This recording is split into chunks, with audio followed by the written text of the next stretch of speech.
Dear students, welcome all of you once again to History of English Language and Literature classes, which is meant for second semester BA English and Communicative English.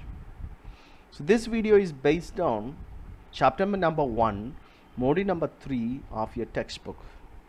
The topic that is going to be discussed in this video is the characteristics of the second half of the 18th century. പ്രിയപ്പെട്ട വിദ്യാർത്ഥികളെ, ഈ വീഡിയോയിൽ കൂടെ നമ്മൾ present ചെയ്യുന്നത് 18ാം സെഞ്ചുറിയുടെ രണ്ടാം പകുതിയിൽ ഇംഗ്ലണ്ടിൽ ഉണ്ടായ സാമൂഹികമായും സാമ്പത്തികമായും സഭാപരമായും ഒക്കെ ഉണ്ടായ മാറ്റങ്ങൾ, ഈ മാറ്റങ്ങൾ എങ്ങനെ സാഹിത്യത്തെ സ്വാധീനിച്ചു എന്നുള്ളതാണ്, അന്നത്തെ സാഹിത്യ രചനയെ സ്വാധീനിച്ചു എന്നുള്ളതാണ് നമ്മൾ ഈ വീഡിയോയിൽ കൂടെ മനസ്സിലാക്കാൻ ശ്രമിക്കുന്നത്. So before you watch this video, please go back to the other videos that been published on the chapter. നമ്മൾ കഴിഞ്ഞ വീഡിയോയിൽ കണ്ടത് 18ാം സെഞ്ചുറിയുടെ ആദ്യ പകുതിയിലുണ്ടായ സാമൂഹിക സാമ്പത്തിക സാഹചര്യങ്ങൾ, അതുപോലെ എഴുത്തുകാർ, അവരുടെ എഴുത്തുകളെ പറ്റിയാണ്. എന്നാൽ 18ാം സെഞ്ചുറിയുടെ രണ്ടാം പകുതിയിൽ സാമൂഹികമായും സാമ്പത്തികമായും സാംസ്കാരികമായും ഒരുപാട് വ്യതിയാനങ്ങൾ സംഭവിച്ചു. So let's see which are the changes that been brought in to the second half of the 18th century in England. In the second half of the 18th century, profound changes took place in the spirit of English society. ഇംഗ്ലണ്ടിലെ സാമൂഹിക രംഗത്ത് വളരെ വലിയ വ്യത്യാസങ്ങൾ സംഭവിച്ച കാലഘട്ടമാണ് 18ാം സെഞ്ചുറിയുടെ രണ്ടാം പകുതി. So by the second part of the 18th century we mean the period between 1740 to 1785. 1740 മുതൽ 1785 വരെയുള്ള കാലഘട്ടങ്ങളെയാണ് നമ്മൾ 18ാം സെഞ്ചുറിയുടെ രണ്ടാം പകുതി എന്നതുകൊണ്ട് അർത്ഥമാക്കുന്നത്. So first of all we need to see the changes that been brought into the rivalry between the two parties existed in the time. So ആദ്യമായിട്ട് നമ്മൾ മനസ്സിലാക്കേണ്ടത്, ഇംഗ്ലണ്ടിൽ ആ സമയത്തുണ്ടായിരുന്ന രണ്ട് പൊളിറ്റിക്കൽ പാർട്ടീസ്, വിക്സ് ആൻഡ് ടോറീസ്, അവർ തമ്മിലുള്ള സംഘർഷങ്ങൾ, സംഘടനകൾക്കുണ്ടായ ഒരു മാറ്റമാണ് ആദ്യമായിട്ട് നമ്മൾ മനസ്സിലാക്കേണ്ടത്. So there were the party feuds between them. And we know that they supported writers. Each of the parties, they supported certain writers, and those writers wrote for them, and these writers attacked the writers who were in the other group. So നമ്മൾ മനസ്സിലാക്കേണ്ടത്, ഈ കാലഘട്ടത്തിൽ 18ാം സെഞ്ചുറിയുടെ ആദ്യ പകുതിയിൽ ഓരോ പാർട്ടികളും, ഈ രണ്ട് പാർട്ടികളും അവരവരുടേതായ എഴുത്തുകാരുണ്ടായിരുന്നു. അവരവരുടെ എഴുത്തിലൂടെ പരസ്പരം ഏറ്റുമുട്ടുന്ന പതിവുണ്ടായിരുന്നു. എന്നാൽ ഈ ഒരു ഏറ്റുമുട്ടലിന് 18ാം സെഞ്ചുറി രണ്ടാം പകുതിയിൽ ഒരറുതി വന്നു. There were rivalries between the political parties, but still the kind of attacks that existed before has come to an end. Then the institution of patronage came to an end. And we know that each of the parties, they financially supported the writers who were with them.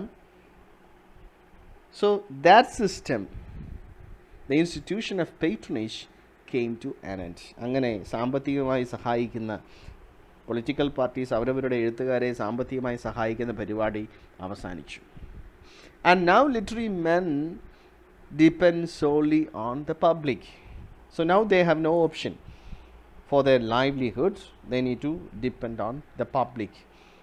So that by that we mean they need to sell their books, and the money that comes out of the books only can be there for their living. അപ്പോൾ അവരെഴുതുന്ന പുസ്തകങ്ങൾ വിൽക്കുന്ന പുസ്തകത്തിൽ നിന്ന് കിട്ടുന്ന പണം കൊണ്ട് മാത്രമേ ജീവിക്കാൻ പറ്റൂ.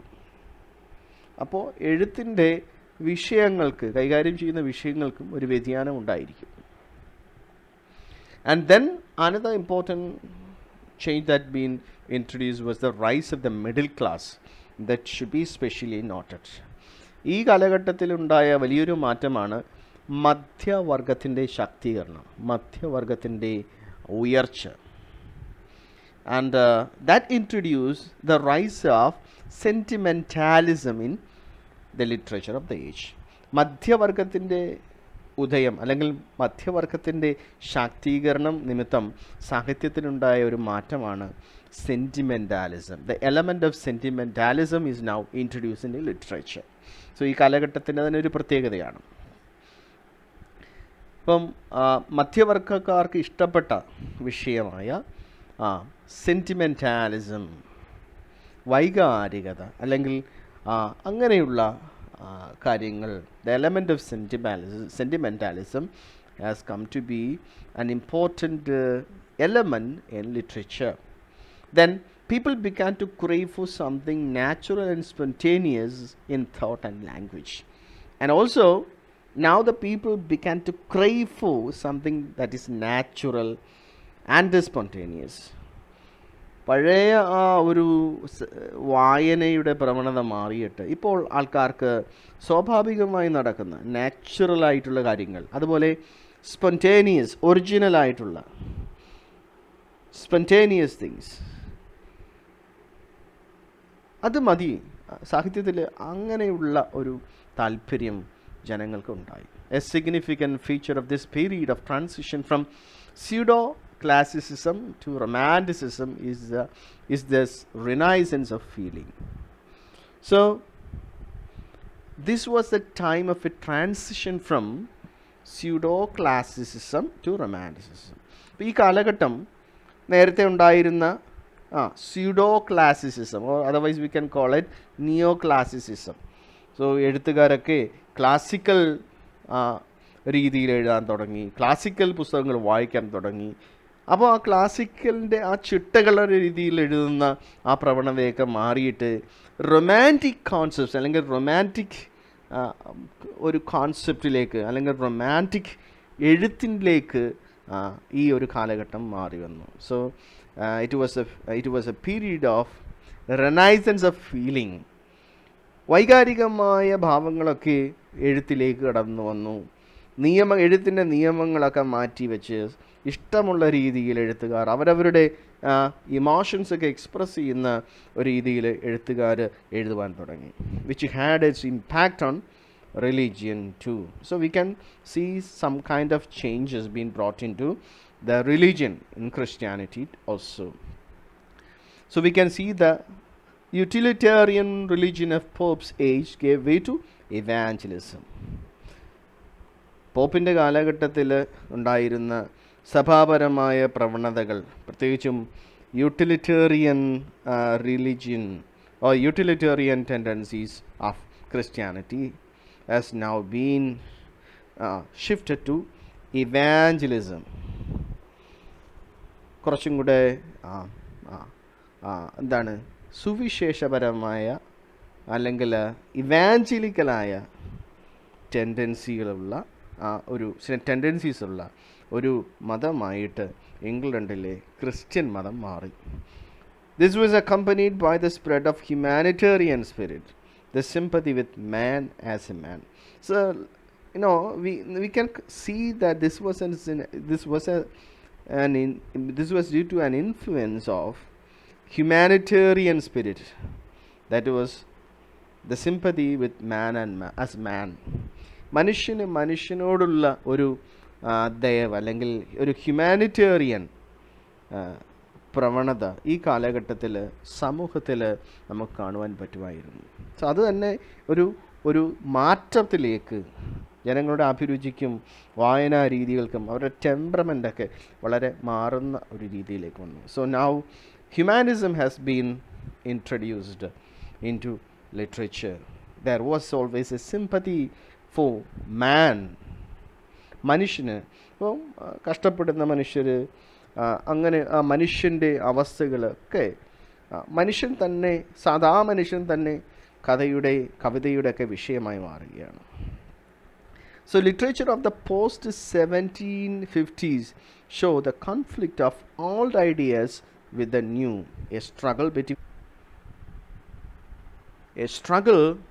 between the classicism of the Augustan age and the romanticism that was gradually setting in. 1750 ശേഷമുള്ള സാഹിത്യം, ഇംഗ്ലീഷ് സാഹിത്യത്തിൽ ആശയങ്ങൾ തമ്മിലുള്ള ഒരു സംഘർഷം നമുക്ക് കാണാൻ പറ്റും. We can see the conflict between the old ideas and the new ideas. ഈ കാലഘട്ടത്തിൽ നേരത്തെ ഉണ്ടായിരുന്ന ആശയങ്ങൾ, 18ാം സെഞ്ചുറിക്ക് മുമ്പുണ്ടായിരുന്ന ആശയങ്ങളും ഇപ്പോൾ പുതുതായി വന്ന ആശയങ്ങളും തമ്മിലുള്ള ഒരു സംഘടനം നമുക്ക് 1750 ശേഷമുള്ള സാഹിത്യത്തിൽ കാണാൻ പറ്റും. So this is a struggle between the classicism and the Augustan age. Classicism of the Augustan age and the romanticism that was gradually setting in. So ഈ ഒരു പോരാട്ടം അഗസ്റ്റൻ ഏജ് എന്ന് വെച്ചാൽ 18ാം സെഞ്ചുറിയുടെ ആദ്യ ഭാഗങ്ങളാണ്. ഈ 18ാം സെഞ്ചുറിയുടെ ആദ്യ ഭാഗങ്ങളിൽ സാഹിത്യത്തിലുണ്ടായിരുന്ന പ്രവണതയായ ക്ലാസിസിസവും സാഹിത്യത്തിൻ്റെ ഈ 18ാം സെഞ്ചുറിയുടെ രണ്ടാം പകുതിയിൽ കടന്നു വന്ന റൊമാൻറ്റിക് ടെൻഡൻസീസ് അല്ലെങ്കിൽ romanticism, the ideas of romanticism, ഇവ തമ്മിലുള്ള ഒരു സംഘടന നമുക്ക് കാണാൻ പറ്റും.